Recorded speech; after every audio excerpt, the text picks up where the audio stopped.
welcome to the Basement Podcast. This is the first installment. I'm sitting here with the family, some of the Aggies up in the D.C. area. Of course, let me introduce myself. I am Michael Long. Dorian Hemming. T-Dot. Brandon Cyrus. Melanie Jenkins. Tanoco. Super sturdy. Word. So appreciate you guys coming through in the basement with me. So let's just go ahead and jump right in. So let's talk about Trump. Let's talk about Trump for African Americans. One of the biggest things that I had a problem with, and is what he was mentioning in terms of we are so bad that we have no other choice, opportunity to do anything, no way of coming out of our plight or our problems. So how did you guys feel about that? And I guess I'll let Dorian start, I guess. Are we going down the silly line? I know. Just when you got something right then, yeah. I mean, it was only a matter of time before he got to the black delegation on what messed up thing he was going to say. It could have gone a number of ways, but for us to say, we're destitute, we're at the bottom of the barrel, so why not vote for him? I feel like not voting for you because we already have so little. Why not lose it? I mean, in this room alone, we have a lot of college-educated people who are doing well enough, so this kind of contradicts his theme going on with that, but more so for the people who are impoverished in our black community. They have so much to lose by going that. He's just doing nothing but empty promises. Nothing he says has a note, can be backed up, so just to do that off of faith. And he wavers too much. So one of my biggest issues, though, is that, he talks about, of course, violence and crime and all that stuff coming into our community, and that's why we need to vote for him. And so I think that is, of course, it tells a story of what conservative media always portrays, is that black people, we're so violent, black people, we're not smart, we're poor, blah, blah, blah. But apparently we have tattoos on our faces. Thanks, Bill O'Reilly. Yeah, and so I think a lot of that, what it kind of speaks to is that they don't actually understand or look at some of the problems that happens not only in the black community, but every community overall, is that jobs. I think jobs and education, access to education and jobs is really where it all starts. Well, that ties into the housing market, too. I think it all really just comes back to education from Speaking to the dick. First off, We won't tell. I mean, it really comes back to education from Jump Street, because all that he did was jump on. Because you can see, even us as black folks, we say the government hasn't done much for us, and a lot of people still think and still believe the president runs the country. The president makes stuff happen. So what he's been saying is, we've had a Democrat in office for 8 years and nothing has been done on our side. Nothing has been done as far as lawmaking, I should say, or changes that way. And it's true. But the issue is not the fact that we had a Democratic president. It's just, and the fact is that we have Republican Congresses and state Congresses that can handle these issues. And he's falling back on that education. So that always comes back to figuring out, knowing how the government works and what's going on. And also, people, who makes laws? Is it the president? No, it's Congress, Congress, yeah. legislative branch. But So- you need to make an executive order. No, but and also when we talk about what is shown in the media, whenever you see, let's take athletes for example, you see a white athlete doing something good, it's a cancer walk, it's an AIDS walk, it's breast cancer. But whenever you see a black person doing something good, their good things are going to impoverished black neighborhoods, doing stuff in education, doing stuff helping people out that way. So that's what the media sees, because that's what they cover. So that's not, because the white, as bad as it sounds, the white people, as far as the poor, they don't keep up with their poor like black folks do, and so you don't see that part. You don't see the poor black. The poor white.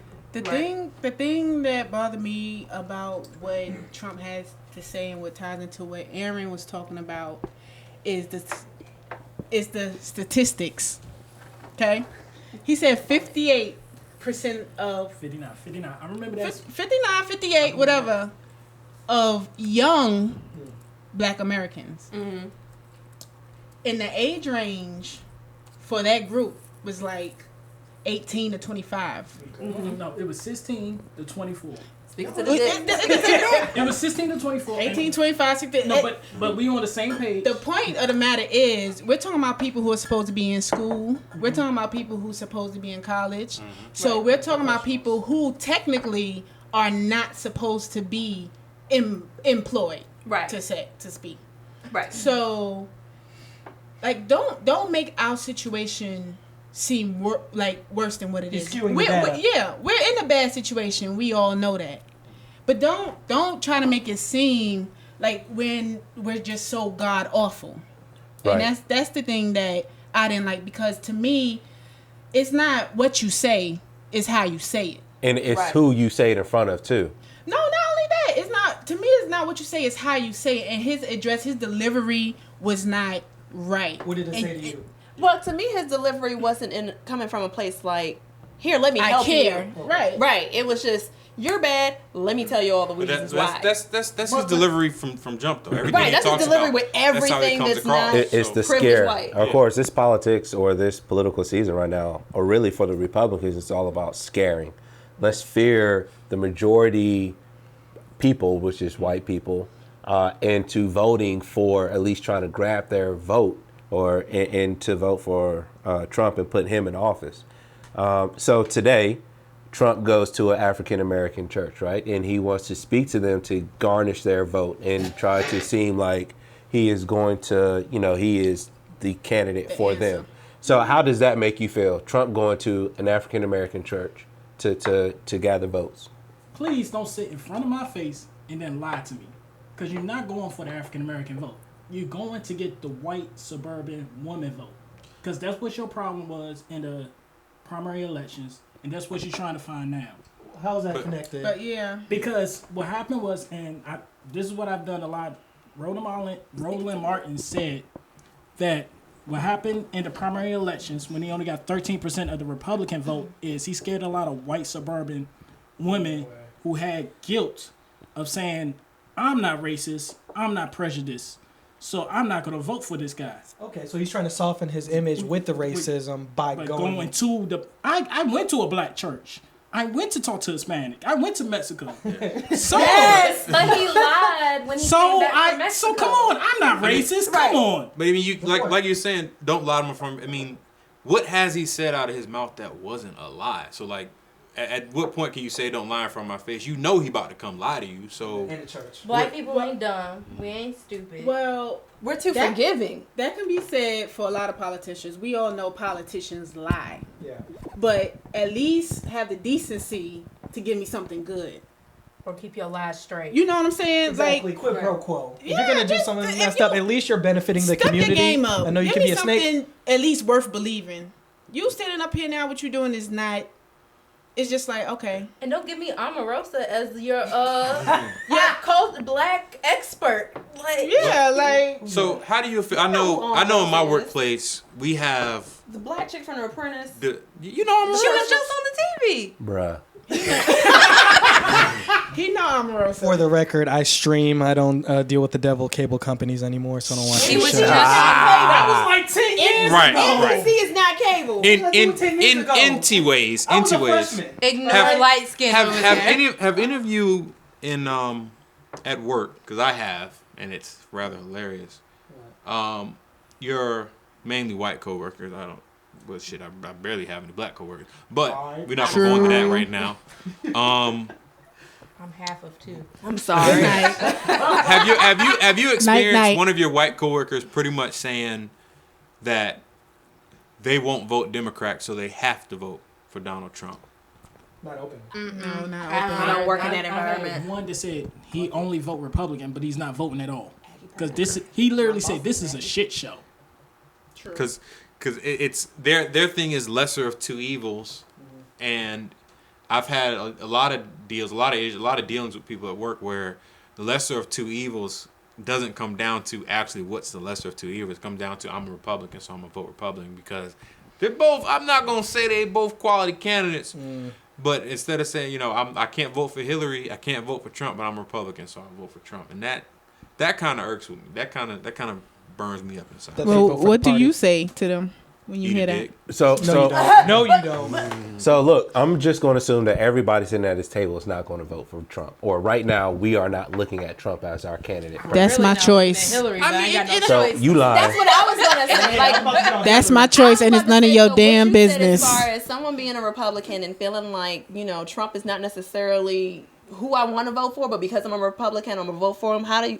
Wouldn't that be the same thing if a Democrat said that? does. So here's It's the same game. here's the thing that remember when I talked about education and on who runs the government, their mentality is, I would rather keep the government Republican, forget who our president is, because when it comes down to it, whoever's making the decisions are going to be our Republican congressional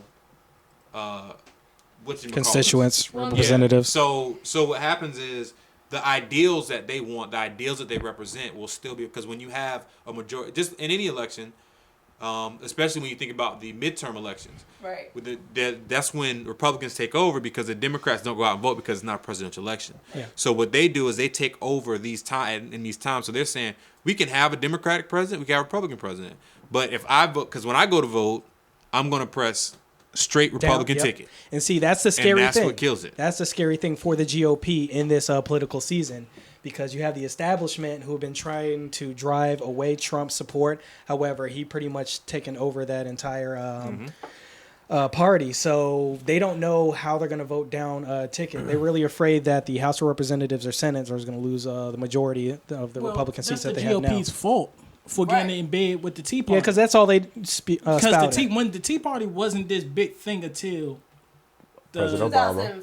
No, 2008. Because remember when Ted Cruz shut down the government, that was really the that was 2006. Tea Party No, came right 2010. immediately after President Obama won the election. It was in The response response. to President Obama. And so they got in bed with it, and now this is the mess they have to live with.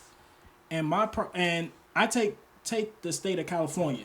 They got a Democratic governor, Democratic both houses legislators. So Democratic senators and Democratic House of Representatives. And they went from a deficit of, I want to say, $32 billion to now a surplus. Damn it, just give me, I'm a man of science. check 'em. If this works one way, we can make it work another way. So we have like 9 minutes left. So, or matter of fact, let's say 7 and some change. Yeah, 7 and some change. So here's a question I want to ask. So today, like I said, Trump went to an African American church trying to gather black votes. Because as of today, my assumption is that everybody sitting around this table is not going to vote for Trump. So what would it take for us to even begin to just fathom voting for him? Nothing. Nothing.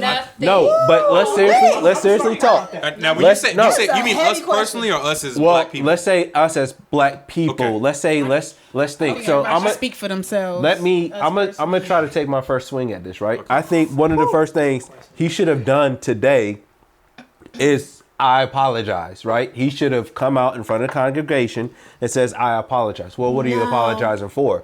Well, I apologize, one, for not taking this opportunity early in my campaign. Number two, for just some of my just horrible rhetoric, trash rhetoric that he has used.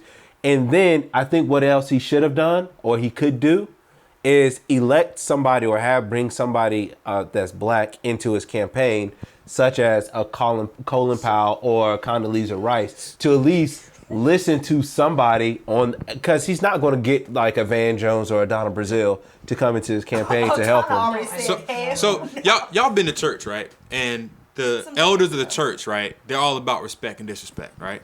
Right. So first thing he should have done was watched how black guest pastors, guest speakers come and interact. The first things that come out of their mouth when they come there, because as you know, Sister Mary Jenkins,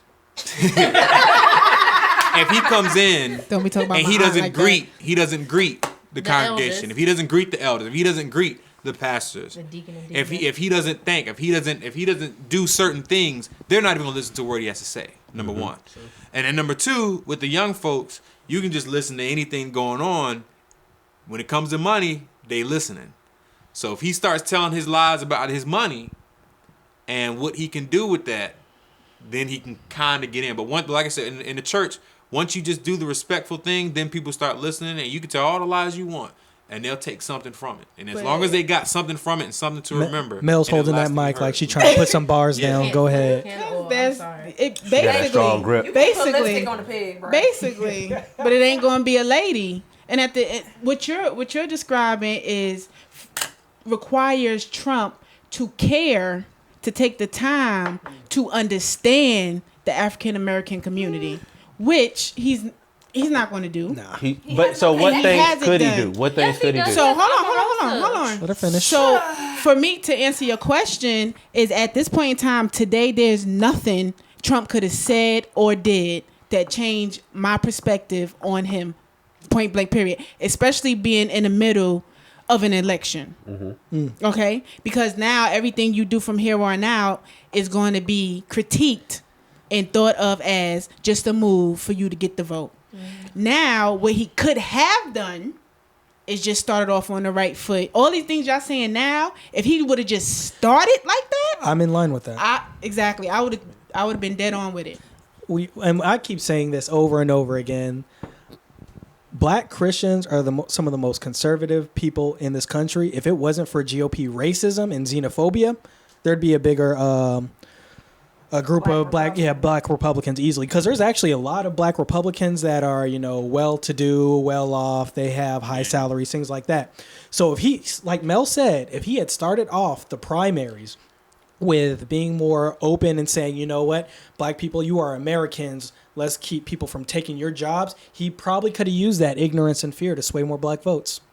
True. I don't think he could have. And this goes back to his primaries. He started off with the ignorance and fear. But that's what I'm saying. That's what we're saying. But no, he started off with Mexicans. Mexicans. They taking.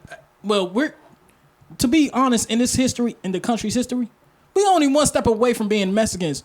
The difference is they chose to come in. We was forced. But hold on, but even with that, before that, just real quickly, I don't think even to start his campaign, because back in 2008, he did all that he could to disparage black folks in President Obama. So he already was behind there. So there was Well, I was about there's to say nothing he he could was the do. one that started with the whole "let me see your birth certificate." Right. Yeah, he that was all him. My thing is, in the climate that we've been dealing with lately, for any public figure, political representative, whatever, everybody, they'll say something stupid out of their mouth and then, oh, let me give you an apology. I'm over the apology stage, because that's what everyone, every day on the news, on the media, somebody said something, it was screwed up, everybody had all their hysteria, pissed off, think pieces, whatever, and then they turn around, let me issue a statement of an apology. I'm sorry, I didn't mean to offend anybody that way. Da-da-da-da. I'm all over it. True. I'm all over it. I'm about action. Now, as far as what action, he's been tarnished so much for so long, and his track record has been so shitty, I'm over it. So so let me go ahead. Sorry, man, we got to wrap this up. The one thing he could have did was gotten a better group of black people. All right, so I appreciate everybody's candor on this, and sorry, just shut me the fuck up. Piss me off all the time. But look, all right, we're going to have to keep this going, man. But again, stay tuned to the In the Basement podcast, video blogging. Thank you guys for this first topic. Let's go get it for again. All right. In the house.